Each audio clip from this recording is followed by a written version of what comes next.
Hello दोस्तों, स्वागत है आपका। दोस्तों, इसी बुक की समरी का अगला अध्याय में बात करते हैं। अध्याय का नाम है the principle of the present moment, इसमें है कि प्रेजेंट में जीने का मंत्र बताएगी।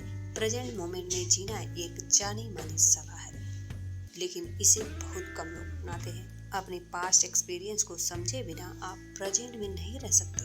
आमतौर पर थेरेपिस्ट आपको अपना पास्ट याद कराने को कहते हैं ताकि उनसे सबक लेकर आप उसे प्रेजेंट में अप्लाई कर सकें। पास्ट के नेगेटिव फीलिंग्स और थॉट्स पेशेंट को खुलकर अपने मन की बात कहने में मदद करते हैं, लेकिन ये आपके प्रेजेंट सेल्फ के सोचने और अपनी समझदारी को इस्तेमाल करने की एबिलिटी को अफेक्ट कर सकता है।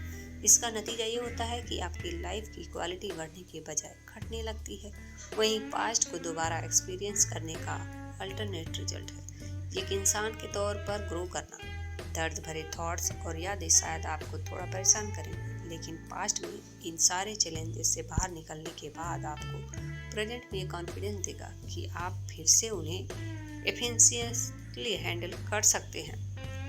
अगर पास्ट में ऐसा कुछ हुआ था जहां आप बहुत घबरा गए थे, तो ये मुमकिन है कि प्रेजेंट में भी आप कुछ ऐसा ही फील करेंगे। इसलिए ये बेहद ज़रूरी है कि आपका पास्ट एक्सपीरियंस चाहे जो भी रहा हो, आप प्रेजेंट में पूरे कॉन्फिडेंस के साथ डटे रहें। जैसे मान लो पास्ट में आपके पहले कोई गलती हुई हो और प्रेजेंट में आप फिर से वही नतीजा नहीं भुगतना चाहते, इसलिए आप वही गलती दोबारा नहीं करेंगे। हो सकता है कि आप सिचुएशन को कंपेयर कर रहे हो या पास्ट को पछतावा आपको तब अभी तक है जिसे आप भुलाकर आगे नहीं बढ़ पा रहे हो। तो आपको अपने पछतावे पर बहुत ज़्यादा सोच विचार करने के बजाय पास्ट को एक सबक की तरह लेना चाहिए, जिसे भूलकर आगे बढ़ने और प्रेजेंट में जीने में ही आपकी भलाई है। पास्ट में एक सिंपल मेमोरी है जो आपके माइंड को प्रेजेंट में भी चैलेंज करता है। ये आपके खिलाफ जा सकता है, पर याद रहे आप अपने थॉट्स को कंट्रोल कर सकते हैं।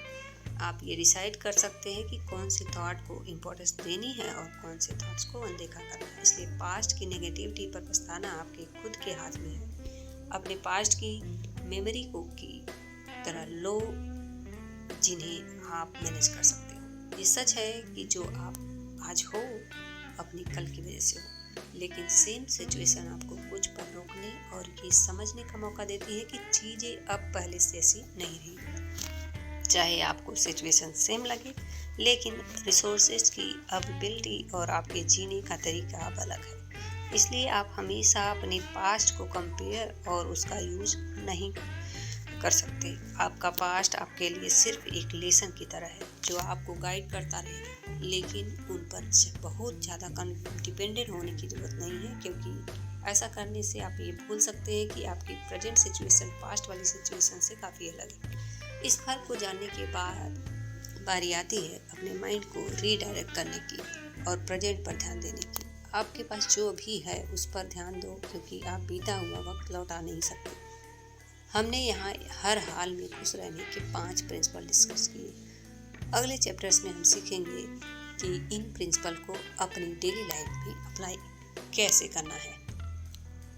तो इसी के साथ इस बुक की समरी के इस चैप्टर से विदा लेते हैं। मिलते हैं अगले चैप्टर में और जानते हैं कि कैसे अप्लाई करें इन प्रिंसिपल्स को अपनी लाइफ में और अपनी लाइफ को बढ़िया और अच्छी, खुशी और प्रभावशाली बनाएं।